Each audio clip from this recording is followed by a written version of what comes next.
Olá, nesta aula nós vamos nos familiarizar com a interface do RStudio. Além do mais simples, que todo programa do Windows, acredito que no Mac e no Linux também, tem aqui em cima arquivo, editar, código, até ajuda, a parte principal é dividida em quatro janelas. Aqui no canto superior direito, a gente tem o ambiente e também o histórico. O histórico é todos os códigos que eu tenho feito no R, desde muito tempo atrás, né? E aqui no ambiente eu tenho todas as variáveis que eu criei, né, ou que fazem parte dessa seção. No caso, tenho apenas uma, e aqui tem o nome dela, x, tipo, tamanho, tamanho em bytes, né, em arquivo e valor. A gente vai trabalhar um pouco melhor disso depois. Daí tem algumas opções, acho que a opção mais interessante aqui, no momento, é que eu posso selecionar tanto aqui quanto aqui, e aí eu posso deletar utilizando esse ícone, que parece uma vassoura para mim. E daí eu deletei, eu já não tenho mais nenhuma variável aqui no meu ambiente. No canto inferior direito, eu tenho uma série de opções. A primeira é Files, eu tenho acesso à pasta que eu tenho trabalhado, então tem todos os arquivos aqui, e eu posso carregar esses arquivos para minha seção, por aqui. Depois, Plots, que seriam os gráficos que eu criei, né? Aqui tem o último gráfico que eu criei, mas conforme eu for criando outros gráficos, eles vão aparecer aqui. Depois eu tenho os pacotes, que são as extensões do R, né? Existem várias coisas no R básico, mas conforme as pessoas vão desenvolvendo novas funções, novas técnicas, etc., novas funcionalidades do R, eles se tornam pacotes. Eu posso baixar esses pacotes e utilizar. E eles são todos salvos aqui. E aí eu tenho acesso a eles. Depois eu tenho a ajuda do R, né? A gente vai aprender numa aula posterior como utilizar essa ajuda. E Viewer seria a visualização de algumas funções especiais, né, que a gente não vai trabalhar. Depois, aqui no canto inferior esquerdo, eu tenho o console. O console é o R em si. É onde os comandos são executados e o R faz alguma coisa, né? E eu posso digitar os comandos diretamente aqui. Por exemplo, utilizando o R como uma calculadora, eu posso colocar 1 menos 3, eu executo apertando Enter, e aqui ele vai me dar o resultado menos 2. E, bom, eu posso utilizar qualquer função diretamente aqui.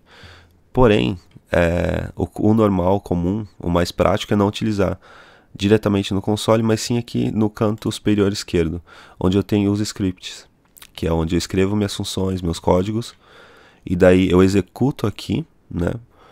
Por exemplo, essa linha 1 mais 1, eu posso selecionar ela ou simplesmente colocar, eu clico aqui em Run, né, que seria rodar, e ele executa a linha, ele joga aqueles comandos para o console e o console executa, né? Outra maneira seria utilizando o atalho, né? Quando eu deixo o ponteiro do mouse aqui em cima, ele já me mostra. Ctrl com Enter, ele executa. Bom, aqui no script tem várias coisas que eu queria explicar, né, agora no começo. Primeiro que existem alguns símbolos especiais que eles vão modificar o funcionamento de uma linha de comando. Por exemplo, essa cerquilha, o jogo da velha, o hash, ele é utilizado para fazer comentários.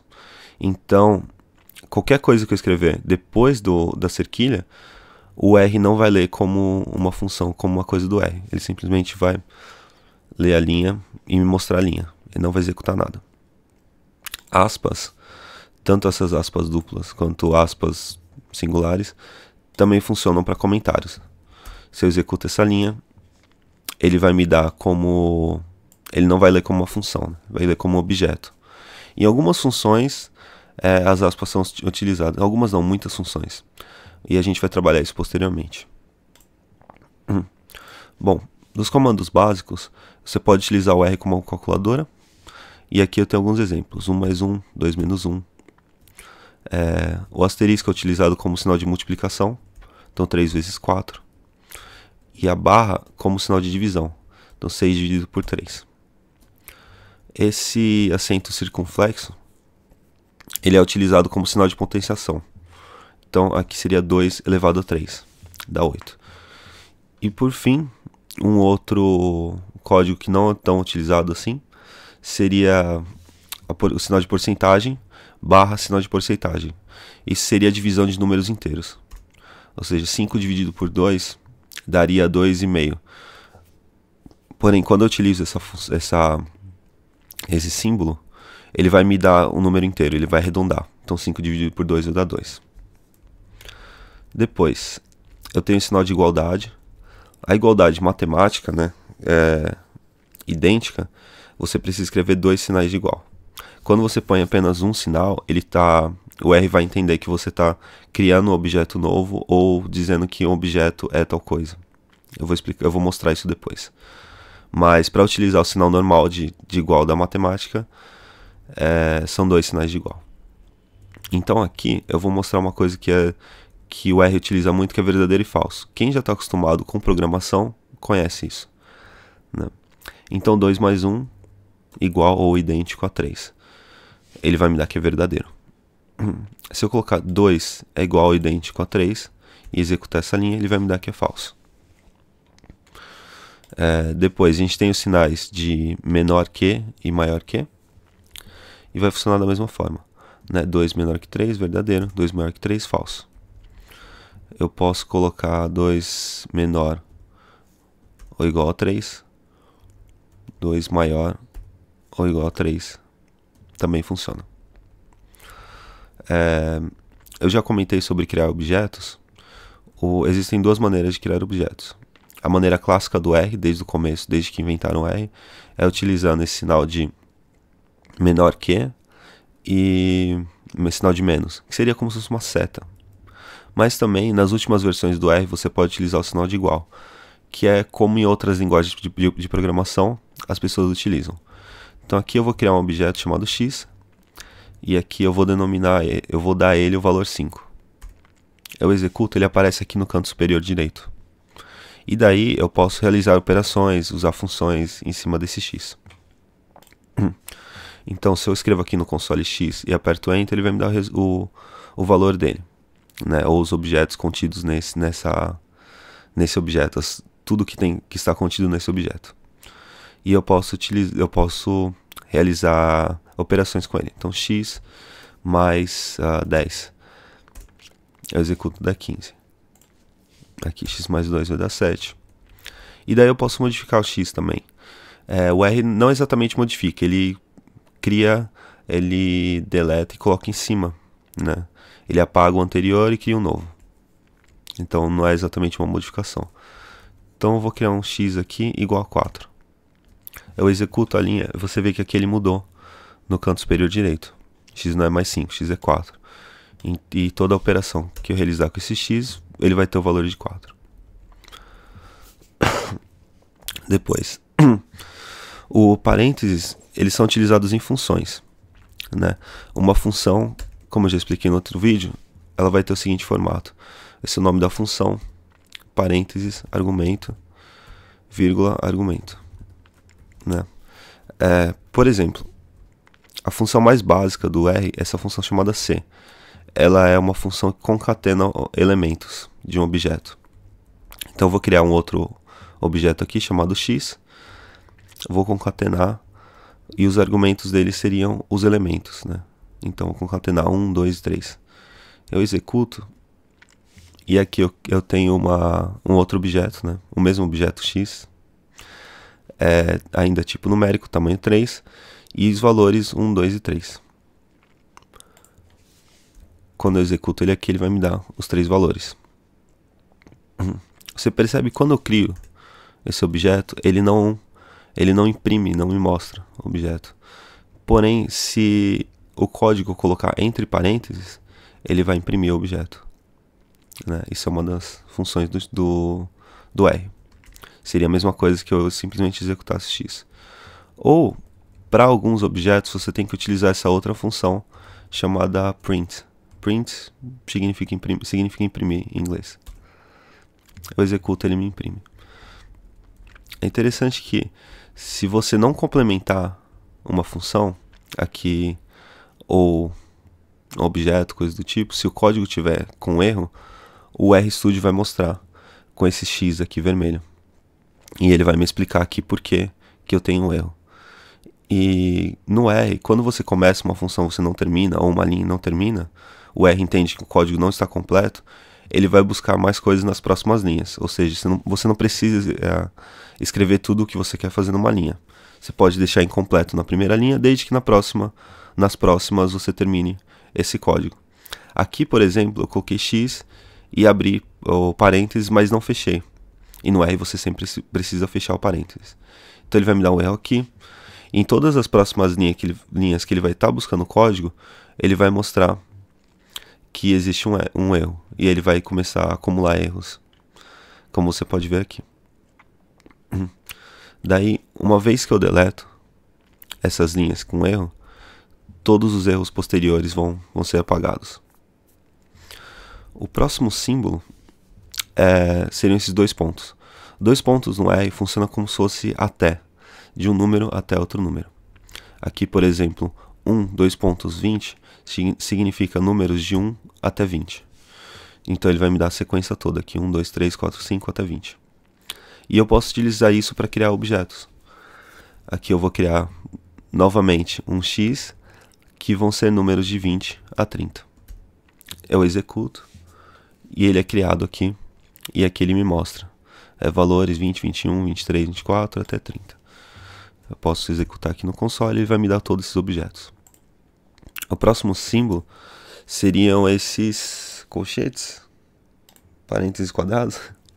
Esse símbolo aqui, ele vai me dar acesso aos elementos de um objeto, né?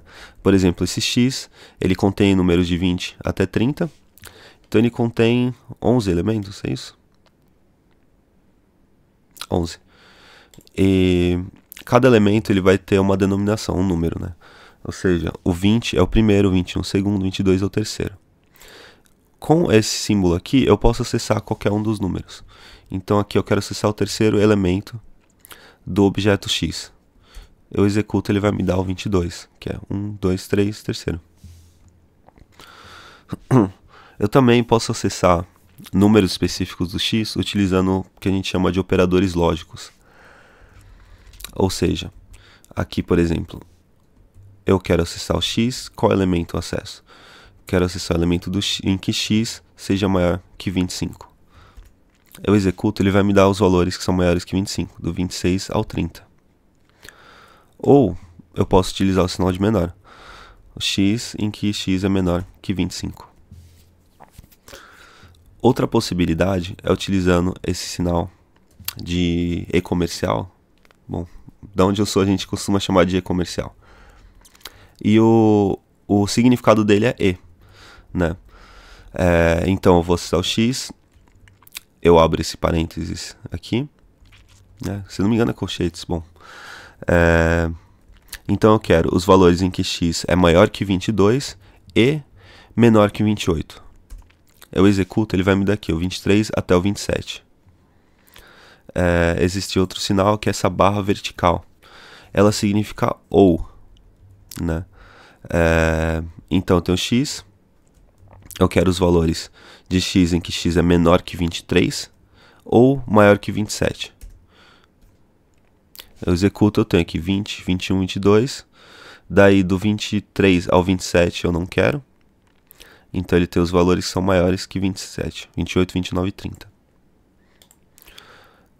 Por fim, eu tenho esse sinal aqui, que é o sinal de exclamação e o sinal de igual. No R ele significa diferente. Então, aqui eu peço os valores de X em que X é maior que 22 e diferente de 28. Eu executo, ele vai me dar aqui de 23 até o 30, excluindo o 28, porque eu pedi diferente. Para terminar essa aula, é também interessante saber que dá para colocar funções dentro de funções e filtragens e assim por diante. Então o código pode ficar bem complexo.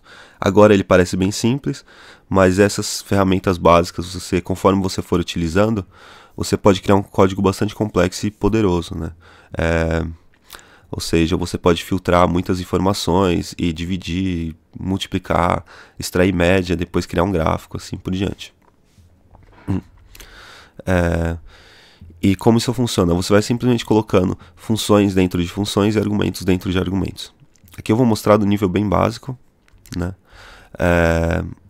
Por exemplo, eu criei esse objeto x de 20 a 30 e eu posso executar operações aritméticas. Então, se eu colocar x mais 1, ele vai pegar cada um dos valores de x e aumentar 1, né? Somar com 1. Então, o 20 vai virar 21, 21, 22, assim por diante, até o 30 fica 31.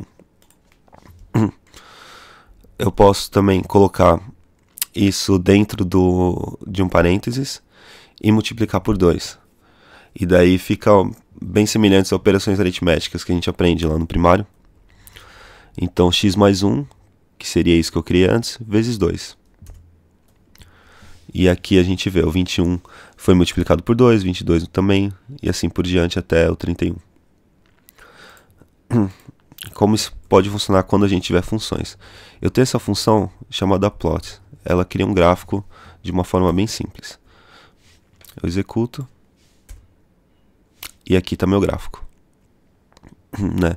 São cada um dos valores de x e cada uma das posições desses valores. Ou seja, a primeira posição é 21, a segunda 20... Não, a primeira posição é 20, a segunda é 21, a terceira é 22, assim por diante até 30. Né? A 11ª posição. Daí eu posso fazer o mesmo gráfico usando a mesma função plot de x elevado a 10.